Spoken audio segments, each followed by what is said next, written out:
ជំរាបសួរបងប្អូនទាំងអស់គ្នាថ្ងៃនេះនាងខ្ញុំសូមបង្ហាញជូនបងប្អូនពីរបៀបធ្វើពងមាន់ចំហុយចាតែលើកនេះនាងខ្ញុំចំហុយដោយប្រើ microwave ចាគ្រឿងផ្សំមានដូចខាងលើជាដំបូងយើងគោះពងមាន់យើងចាដាក់ក្នុងចានកែវមួយដែលនាងខ្ញុំប្រើពងមាន់ចំនួន4គ្រាប់ចា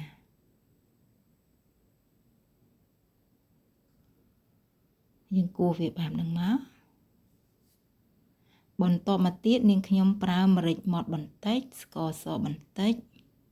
អំបិលប៊ីចេងបន្តិច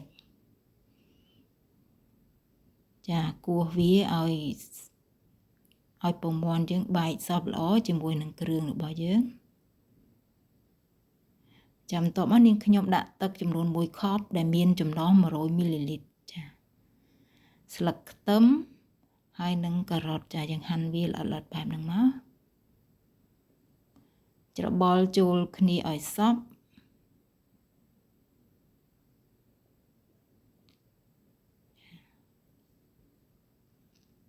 ច្របល់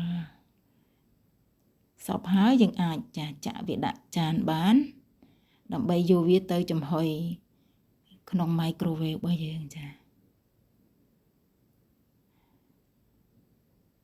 អញ្ចឹងក្នុងការចំហុយនេះគឺនាងខ្ញុំប្រើរយៈពេល5នាទី